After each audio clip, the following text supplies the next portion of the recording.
Hey, happy Hope-filled Friday to you. I'm out here in I guess, an old shed that we had that was all but falling down, and I'm kind of repurposing it into a saddling shed. Where I'm standing is going to be a tack room, feed room. You keep the mice and stuff out of it, and then back over here will be some tie-ups and stuff so that I can bring the horses in here and saddle them right outside the tack room door instead of dragging. Right now they're coming out of the shop over there and they're sitting out kind of getting dust and this, that, and the other on them. But anyway, I was thinking about when I was a kid the other day. I know y'all think I probably still am a kid, but I'm not anymore.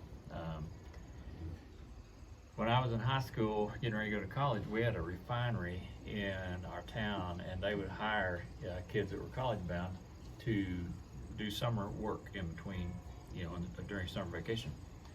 And so originally, when the plant started up, they had their own firefighting equipment. So they had a fire truck and a firehouse, and I get, it was manned or volunteered. I'm not sure how it was ran.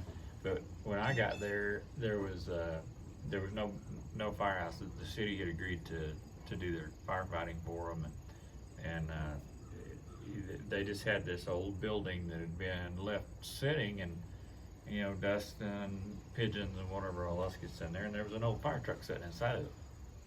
So one of my supervisors got the idea that we would get that thing to running and go out and pump water with it into a tank to clean the tank out.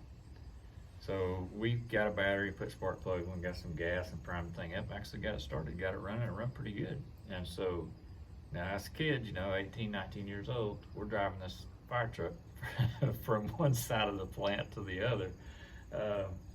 And I don't know if you're old enough to know, but they used to, the dimmer switches used to be on the floorboard, and they were a big round stop looking thing, and you press down on it and that dimmed your lights.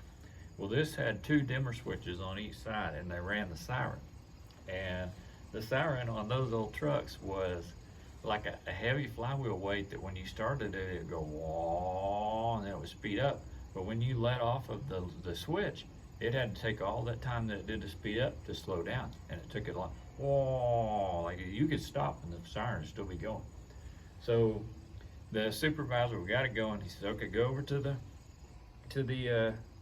over by the cat, I believe, and there was a fire hydrant over there, and we had a hose hooked up to it.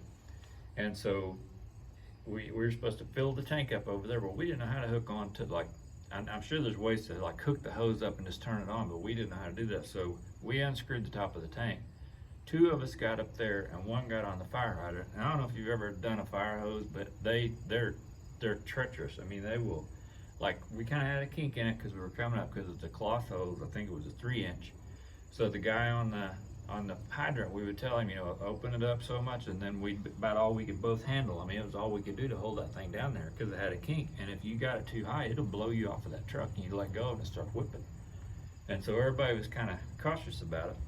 Well, this guy that worked there for a long time, that was a permanent hand, he come out. He thought we were just messing around. He didn't like what we were doing. He was out there smoking a cigarette. And he was, yeah, about this, that, and the other. You kids, blah, blah, blah. And so I'm sitting there, we're just filling our fire truck, trying not to let the hose get away from us. And this guy's yapping the whole time. He's got his foot up on the truck, got a cigarette in his mouth. And so I don't remember who was on the truck with me, but I just kind of gave him a glance. And when they glanced back, it was like, yeah, we knew what we were going to do. And we just took that hose and just flipped it like that. Just a second. Put that guy's fire out, man. I mean, he was completely drenched. His cigarette was still in his mouth, and it was hanging like this, and it was out, and he was like, he just turned around, went back. He didn't say another word.